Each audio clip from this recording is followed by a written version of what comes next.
Sesungguhnya awal agama itu adalah ma'rifatullah.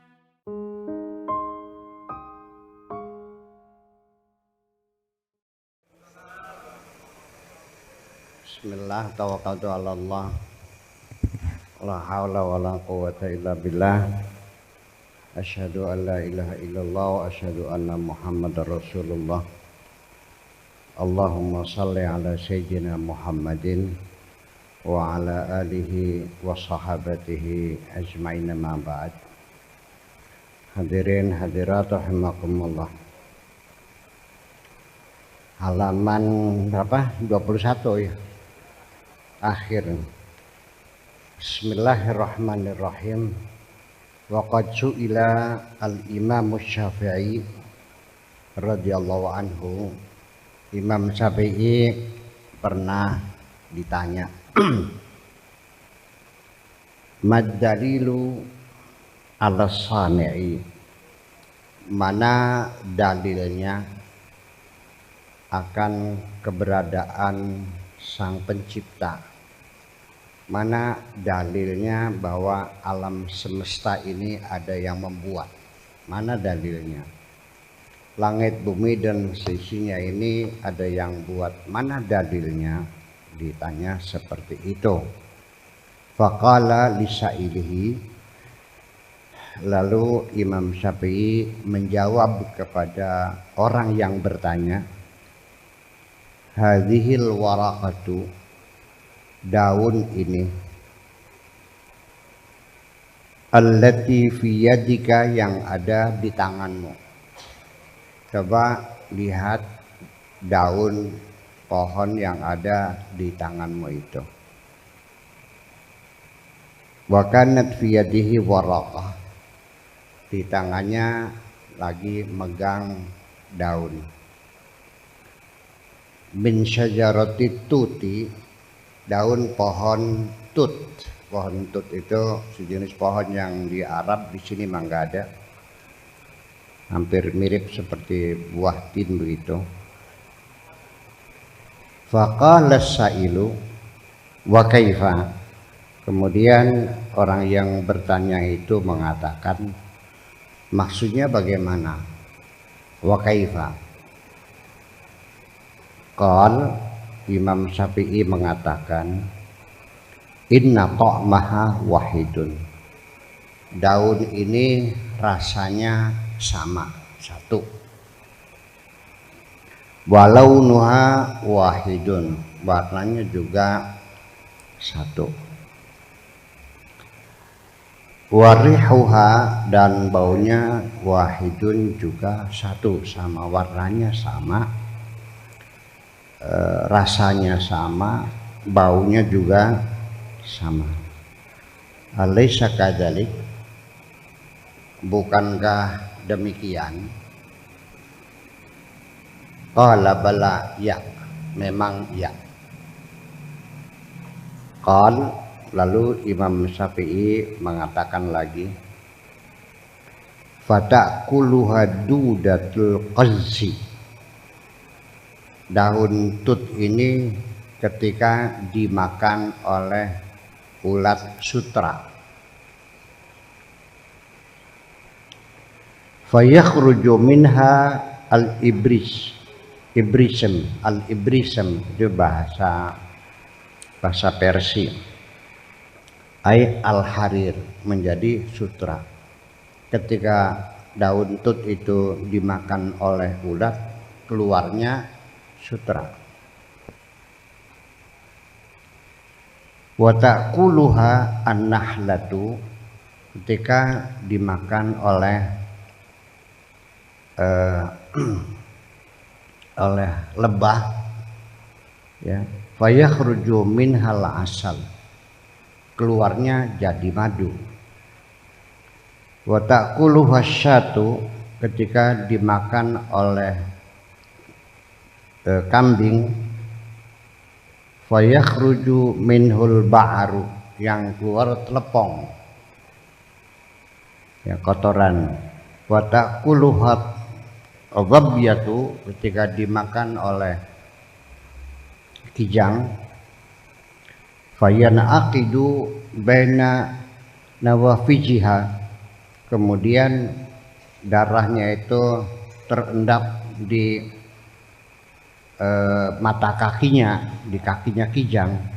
Fayakhruju al-misku, maka lalu keluarlah minyak misik. Misik itu dari darah kijang ya, di kaki biasanya. Famanil ladzi ja'alaha kadzalik, siapa yang membuat seperti itu? Ma anna ta'ma wahidun, padahal rasanya sama. Siapa yang bisa membuat seperti itu? Itu kata Imam Syafi'i. Wajtama'a ala Abi Hanifah radhiyallahu anhu jama'atun minad dahriyin. Suatu hari berkumpul bersama Abu Hanifah radhiyallahu anhu bersama orang-orang yang ateis, orang yang tidak percaya kepada Tuhan, ad-dahriyun. Alladzina yunkiruna wujudallah, yang tidak percaya akan adanya Allah. Faqala lahum, lalu Abu Hanifah berkata kepada mereka, ajibu ala mas'alah, coba jawablah satu pertanyaan. Faqalu had, mangga silahkan. Ma hadhil masalah, apa masalahnya, apa persoalannya? Faqala, lalu Abu Hanifah berkata, ma taquluna fi rajulin yaqulu lakum, bagaimana menurut kamu, ma taquluna, bagaimana menurut kamu. Ini maknanya makna jadi aja ya. Iya. Ya, maksudnya apa yang kamu katakan itu maksudnya apa menurut pendapat kamu. Fi rajulin yaqulu lakum, terhadap seseorang yang berkata kepadamu, inni ra'aitu safinatan mashhunatan bil ahmar. Bagaimana pendapat kamu kalau ada orang yang mengatakan kepada kamu, aku melihat kapal yang bermuatan berat, yang membawa barang-barang yang berat. Mamlu'atan bil athqal, yang penuh dengan barang-barang yang berat.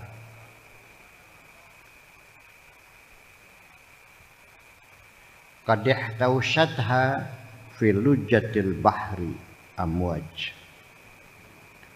ya, telah diguncang oleh di tengah lautan yang dalam itu oleh ombak-ombak mutalatimah yang menerpa, wariyahun mukhtalifah, dan juga dihempas oleh angin yang bermacam-macam. Wahya min bainiha tajri, di tengah-tengah hempasan ombak dan angin keras itu kapal berjalan mustawiyatan, berjalan lurus, berjalan lempeng. Laisa laha malahun, tetapi tidak ada nakodanya. Wala mudabbira yudiru amraha, dan tidak ada yang mengatur urusannya. Qalu hadza syai'un la yaqbaluhul aqal, ini sesuatu yang tidak bisa diterima oleh akal. Faqala lahumul imamu, ya subhanallah, idza lam yujawizil aqlu safinatan tajri min ghairi mallah yudiruha.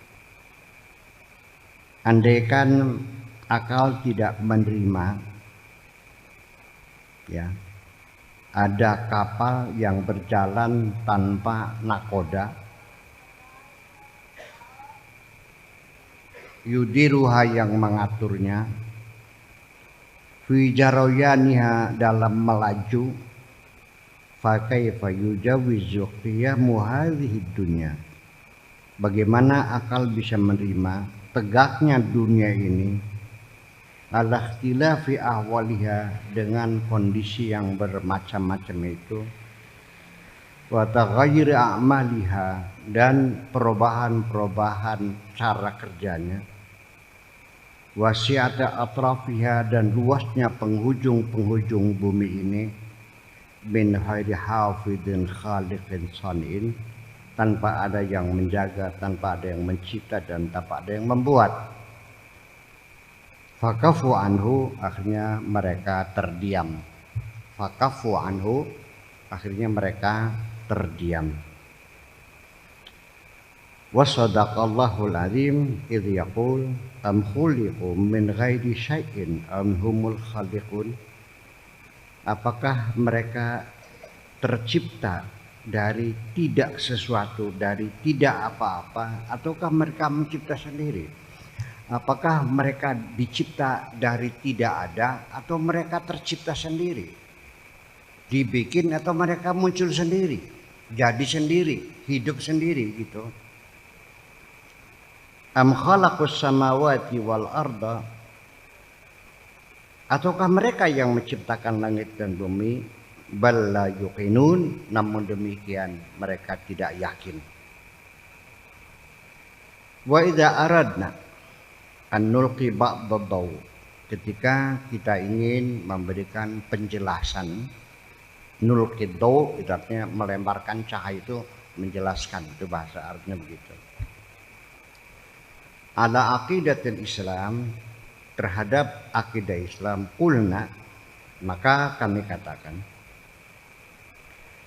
innal ma'nal wajiha li syahadati an la ilaha illallah, bahwa makna yang jelas terhadap syahadat la ilaha illallah wa anna Muhammadar Rasulullah, an ta'taqidah, yaitu engkau meyakini ya, anna al-ma'buda bihaqqin huwa Allah, bahwa majikan, al-ma'budu majikan ya, yang disembah, yang di apa? Kalau kita mengabdi kepada seseorang namanya majikan kan, ya, bahwa majikan yang sesungguhnya adalah Allah, al-ilahul wahid, Tuhan yang satu-satunya, as-somadu, yang maha perkasa, maha kokoh. Kalau di tafsir sih as-somadu al-musta'an ya, tempat meminta, tapi saya lebih memilih maknanya maha kokoh, yang tak terkalahkan. Alladzi lam yalid wa lam yulad wa lam yakul lahu kufuwan ahad.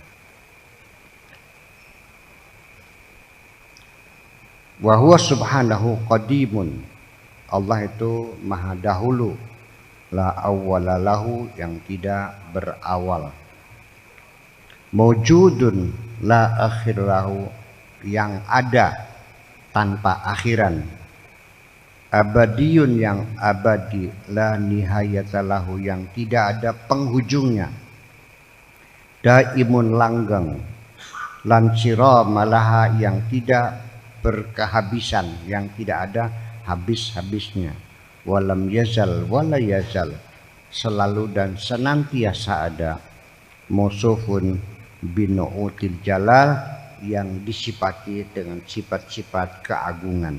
Oke, itu saja. Ini Imam Syafi'i dan Abu Hanifah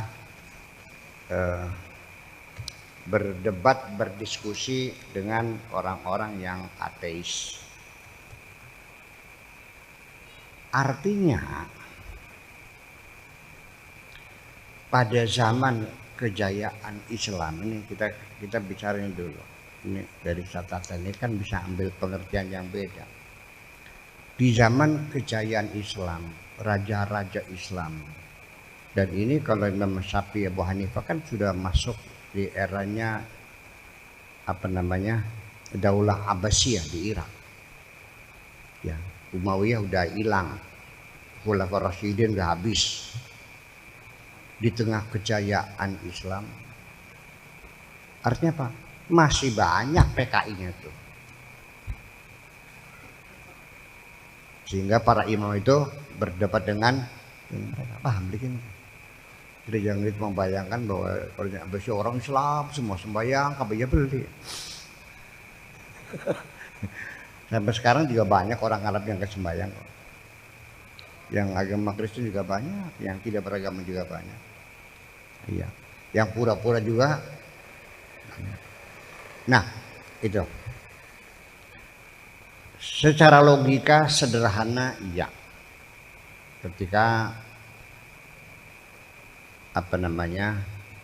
Imam Syafi'i memancing orang berpikir bahwa betapa aturan-aturan undang-undang alam, undang-undang fisika yang berlaku di bumi ini tidak sporadis, tidak acak-acakan, tapi memang ada satu kedisiplinan aturan yang disebut dengan sunnatullah. Hukum fisika berlaku seperti itu, ya. Lalu Imam Syafi'i mengatakan daun tut yang kamu pegang ini rasanya sama, warnanya, baunya sama. Tapi kalau dimakan oleh kambing keluarnya telepong. Betul nggak? Dimakan ulat keluarnya sutra. Dimakan madu keluarnya dimakan tawon keluarnya madu. Terus apa lagi? Iya, dimakan apa? Kijang. Ya, asyad itu bukan kijang, kambing. Asyad itu kambing bukan kijang. Kalau kijang nggak usah. Keluarnya telepong. Kok mengapa terjadi begitu? Apakah itu secara kebetulan atau memang ada aturan? Ada undang-undangnya? Ya kan begitu. Proses biologis, proses pencernaan dan sebagainya.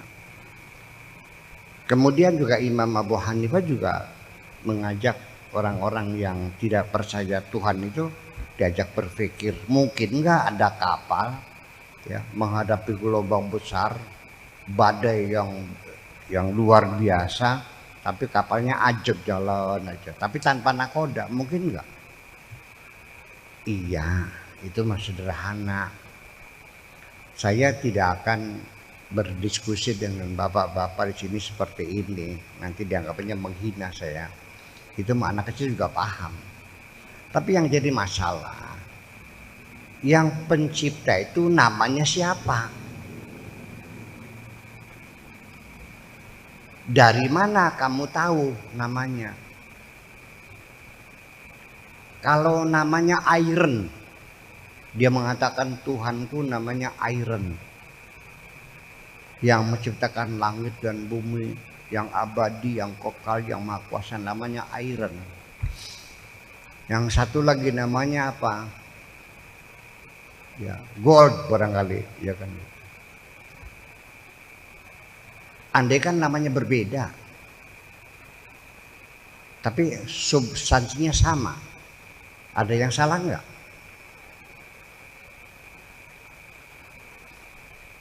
Ini jadi pertanyaan.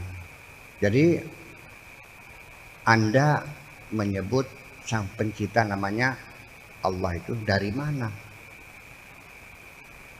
Dari Kanjeng Nabi Muhammad. Makanya orang-orang yang ada di belahan bumi lain, di Cina, di Korea, di Jepang, di Indonesia, nabinya lahirnya di Mekah, belum ada komunikasi. Di sini juga orang mencari Tuhan. Mungkinkah menemukan Tuhan yang sama? Ini yang jadi persoalan, ya kan? Ya mungkin di sini namanya kebuyut, ya kan gitu, atau Bagandaruwo. Tapi yang diyakininya sama seperti itu. Atau juga seorang ilmuwan yang meyakini bahwa alam semesta ini tidak terjadi dengan sendirinya. Pasti ada yang menciptakan, kan begitu. Dan undang-undang seperti ini, secara fisika, ilmu fisika mengatakan begini. Lalu dia meyakini ada Tuhan yang maha kuasa yang mengatur ini semua. Beriman enggak? Ini yang jadi persoalan, bahwa terjadinya perbedaan agama itu kan dari pengamatan, penelitian, persepsi, ya kan begitu, pemahaman, kecerdasan, pengetahuan, usia dan sebagainya. Itu mereka mencari Tuhan, bahwa artinya manusia bertuhan itu bukan sekarang saja, bukan setelah manusia punya ilmu pengetahuan. Sejak dulu manusia masih primitif, ya, masih pakai batu berburunya itu, ya, batu yang dilancipkan, ya, tombaknya itu mencari berburu binatang. Kalau dapat binatangnya makan, kalau enggak ya kelaparan. Masih tidurnya masih di wiwitan, masih belum kenal pakaian, masih primitif.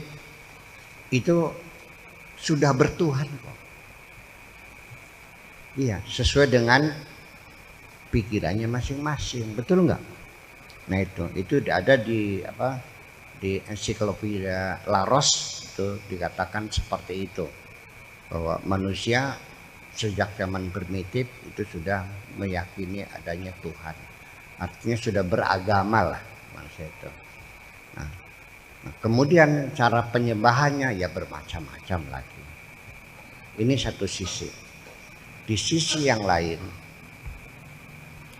kita umat Islam sebagai umat Kanjeng Nabi Muhammad, Al-Qur'annya sama, nabinya sama, agamanya sama.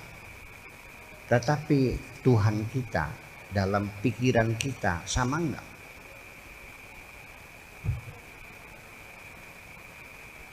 Ada Murji'ah, ada Jabariyah, ada Qadariyah, ada Mu'tazilah, ada Ahli Sunnah wal Jamaah, ada Syiah, ada Wahabiyah, ada Ibadiyah, ada bermacam-macam. Tuhannya berbeda-beda dalam persepsi mereka. Menjadi masalah kan? Menjadi masalah, saling bunuh-membunuh sih. Iya kan? Ya ini bagi kita sudah selesai mungkin. Ya sekarang mah gini aja deh. Ini kacamata mungkin nggak jadi sendiri. Dengan logika sederhana tidak mungkin jadi sendiri. Mesti ada yang buat dong.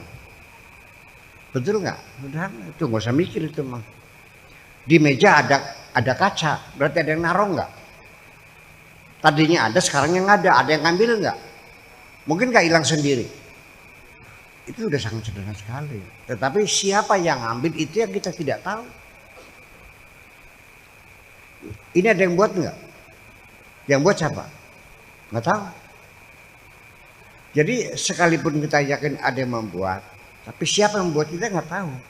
Nah itulah makanya yang menjadi penghubung itu adalah Kanjeng Nabi Muhammad Sallallahu Alaihi Wasallam. Jadi bisanya tahu itu namanya Allah itu ya kan Kanjeng Nabi yang menyampaikan. Kalau bukan Nabi ya mungkin Tuhannya namanya lain. Mungkin wiwitan, ya kan gitu. Mungkin Gandaruwo, mungkin kuntilanak namanya dan sebagainya. Sesuai dengan penamaan masing-masing. Makanya kita perhatikan antara ahli sunnah dengan Mu'tazilah. Masalah sepele, masalah Al-Quran. Ini Al-Quran. Kata Mu'tazilah, Al-Quran itu makhluk. Al-Quran itu kalamullah, sama sepakat. Kata Mu'tazilah, Al-Quran kalamullah. Kata Ahli Sunnah wal Jamaah, Al-Quran kalamullah. Turunnya kepada Kanjeng Nabi, sepakat. Mu'tazilah mengatakan Quran diturunkan dari Allah kepada Kanjeng Nabi. Ahli Sunnah juga sama. Bahasanya Arab ya sama. Ya, tanpa suara, tanpa huruf sama. Kalamullah ini dicipta oleh Allah atau zat yang melekat pada zat Allah. Di situ persoalannya. Paham nggak? Kalau ahli sunnah wal jamaah, kalamullah itu, kaunuhu mutakalliman itu, artinya kalam itu sifatun qadimatun qaimatun bidzatihi, sifat yang melekat pada zat Allah yang tidak terpisahkan, kan gitu. Mu'tazilah enggak, kalam itu dicipta sebagai makhluk. Tadinya Allah tidak ngomong, terus Allah ngomong, berarti kan dia mencipta omongan. Hanya masalah itu, korbannya 10.000 Mu'tazilah dibunuh-bunuhin sama ahli sunnah wal jamaah. Iya kan? Masalah qadar dan qadar, Allahnya ya sama, sang pencipta yang sama, tapi kekuasaannya sejauh mana berbeda lagi. Kalau kata Mu'tazilah, ya Allah sebatas mencipta manusia, lalu dilepas manusia itu, diberi energi, diberi potensi, diberi kemampuan, diberi bakat, diberi keterampilan, ya, dengan anggota badan, tangan, kaki, ya, mata untuk melihat, hidung mencium, otak untuk berpikir, ya, dengan perasaan dan sebagainya sempurna, dilepas sudah. Silakan. Lalu akhirnya manusia apapun yang dilakukan adalah berdasarkan pilihannya sendiri. Allah menyuruh beriman, melarang kufur. Kalau dia nurut, dibayar. Kalau nggak nurut, disiksa. Jadi kata Mu'tazilah, ya tidak boleh Allah menentukan segala-galanya. Namanya tidak adil. Kalau kafirnya, kufurnya, imannya ditentukan oleh Allah, lalu manusia disuruh beriman, apa artinya? Kalau orang itu nasib baiknya, nasib buruknya, ya kan, kayanya, miskinnya, penyakitnya, semuanya Allah menentukan. Apa artinya Allah menyuruh kita berbuat baik kalau Allah sudah menentukan kamu jadi copet? Jadi manusia bertanggung jawab dan Tuhan melepaskan manusia bebas memilih. Itu saja persoalannya. Ahli sunnah tidak, Jabariyah tidak, bahwa kita ini semuanya ditentukan oleh Allah semuanya. Dari mulai lahir sampai mati semuanya kita hanya menjalani keputusan Allah sesuai dengan skenarionya.